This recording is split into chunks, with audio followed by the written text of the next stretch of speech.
Delivery हर औरत के जीवन का एक सुखमय पल। तो आजकल अक्सर जब हमारे पास पेशेंट्स आती हैं तो वो पूछती हैं कि डॉक्टर हमारी डिलीवरी नॉर्मल हो जाएगी या सिजेरियन सेक्शन करवाना पड़ेगा। तो एक स्माइल के साथ मैं उनके साथ काउंसलिंग करती हूँ बैठ के।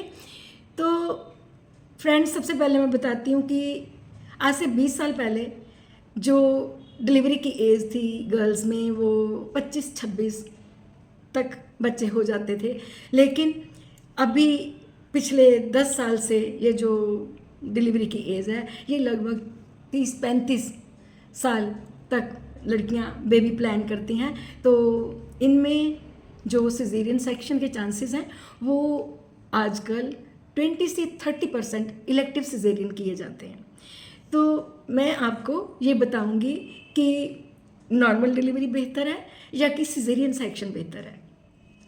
अगर ड्यूरिंग प्रेगनेंसी किसी भी औरत की बीपी, वेट, शुगर सभी कंडीशंस बिल्कुल नॉर्मल चल रही हैं, बेबी में ब्लड फ्लो बिल्कुल नॉर्मल चल रहा है, बेबी की ग्रोथ ठीक है, उसका ग्रेजुअली वेट बढ़ रहा है और वो आपके साथ जब काउंसलिंग करती है तो वो आपको फील होता है कि ये डेफिनेटली नॉर्मल डिलीवरी करवाएगी और उसका सीपीडी नहीं है, एमनियोटिक फ्लूइड ठीक है, प्रेजेंटेशन उसकी जो है वो वर्टेक्स है, तो ऐसी कंडीशंस में तो नॉर्मल डिलीवरी करवा ही लेनी चाहिए। तो चलिए सबसे पहले मैं आपको बताती हूँ कि नॉर्मल डिलीवरी के बेनिफिट्स क्या क्या हैं।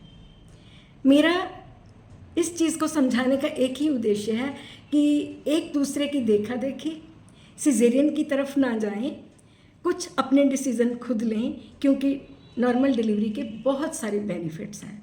नंबर 1, जो ही डिलीवरी होती है उसके कुछ ही घंटे के बाद लेडी नॉर्मल डिलीवरी के बाद नॉर्मल हो जाती है, वो अपना चल सकती है, वो अपना आराम से बैठ सकती है। नंबर 2 में जब किसी की नॉर्मल डिलीवरी होती है तो उसके जस्ट एपिसोड में जो छोटा सा कट लगता है उसमें सिर्फ लोकल एनेस्थीसिया दिया जाता है, उसकी हीलिंग बहुत जल्दी हो जाती है। नंबर 3, नॉर्मल डिलीवरी में जब बैग ऑफ वाटर रप्चर होता है तो ये ऑटोमेटिकली बाय नेचर ये एंटीसेप्टिक फ्लूइड होता है जिसमें कि इन्फेक्शन की संभावना बहुत कम हो जाती है। ये अपने आप में ही एक प्योरिएस्ट सेलाइन इन नेचर ये फ्लूइड होता है, तो इससे रिस्क कम हो जाता है इन्फेक्शन का, जिसको कि कहते हैं सूत की बुखार होना। इसके बाद में नॉर्मल डिलीवरी जो है वो जनरल एनेस्थीसिया की इसमें ज़रूरत नहीं पड़ती। जनरल एनेस्थीसिया का सबसे बड़ा रिस्क क्या होता है, इसमें बीपी एकदम ड्रॉप हो जाता है तो उसमें लेडी की डेथ की संभावना बढ़ जाती है। तो काइंडली जिनकी नॉर्मल हो सकती है वो नॉर्मल डिलीवरी की तरफ ज़रूर जाएं, एक दूसरे की देखा देखी सी सेक्शन नहीं करवाना है। तो इसके बाद में मैं चलती हूँ कि वो कौन सी कंडीशंस हैं जिनमें हमें सिजेरियन सेक्शन इलेक्टिव करना पड़ता है। नंबर 1 पे जिन लेडीज़ के बेबी की माल प्रेजेंटेशन, यानी कि अगर किसी का ऑब्लिक लाई है, ट्रांसवर्स लाई है, हैंड प्रेजेंटेशन है या 3 to 4 राउंड्स कॉर्ड के नेक की तरफ बेबी के लगे हुए हैं, इन कंडीशंस में जो कि हमें सोनोग्राफी में पहले ही डिटेक्ट हो जाती हैं, तो हम डॉक्टर अपने पेशेंट की काउंसलिंग करते हैं कि you must go for caesarean section. उसके बाद में अगर किसी का बीपी एकदम हाई हो जाता है तब भी सिजेरियन सेक्शन की हमें इंस्टेंटली ज़रूरत पड़ती है। इसके बाद में अगर किसी को टॉक्सीमिया इन प्रेगनेंसी की कंडीशन होती है तब भी सिजेरियन सेक्शन का डिसीजन लेना पड़ता है। कई बार सीपीडी की कंडीशन, यानी कि सेफ्लोपेल्विक डिस्प्रपोर्शन, हड्डी जो है हमारे पेल्विस की जिसको कि लेसर पेल्विस कहते हैं उसका प्रपोर्शन कम होता है और बेबी का हेड बड़ा होता है, उस कंडीशन में भी जो सिजेरियन सेक्शन की हमें ज़रूरत पड़ती है। इसके बाद में कई बार देखा कि 8 से 10 घंटे कंटिन्यू लेडी को पेन भी आ रही हैं, लेकिन उसकी बच्चेदानी का मुंह नहीं खुल रहा, यानी यूँ कहें कि वो पेशेंट सर्वाइकल डिस्टोशिया से पीड़ित है। तो क्या होता है, बच्चे की या तो धड़कन कम हो जाती है या एकदम राइज हो जाती है या उसका जो म्यूकोनियम है वो यूट्रस में ही रिलीज़ हो जाता है। तो ऐसी कंडीशंस में बेबी को प्रोटेक्ट करने के लिए, बेबी को लाइफ देने के लिए इंस्टेंटली सिजेरियन सेक्शन की ज़रूरत पड़ जाती है। और इसके बाद में कई बार हमने देखा है कि जो प्लेसेंटा है वो प्रीविया, यानी कि प्लेसेंटा आगे है, बेबी पीछे है। तो उस कंडीशन में लेडी हमारे पास आती है ब्लीडिंग के साथ, और हमें सोनोग्राफी भी डिटेक्ट करवाती है कि that patient is suffering from placenta previa.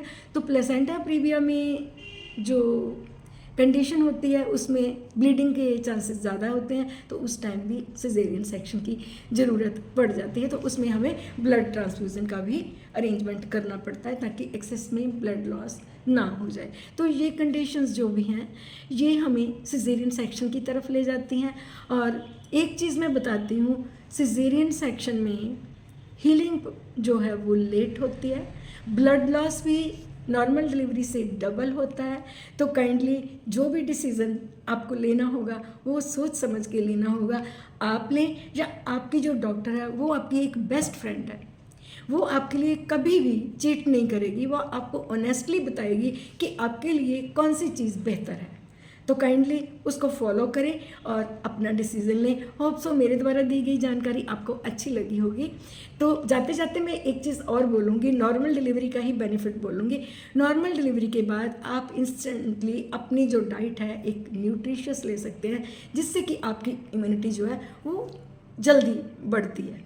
तो काइंडली आप अपने आप को मेंटली प्रिपेयर करें, एक दूसरे की तरफ देख के डिसीज़न नहीं लेना, जो आपकी डॉक्टर बोलेगी वही आप ओबे करना।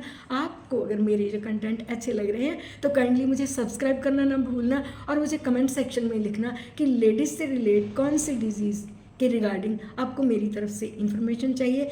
आपके कमेंट की मुझे इंतज़ार रहेगी। Thank you very much for watching my video.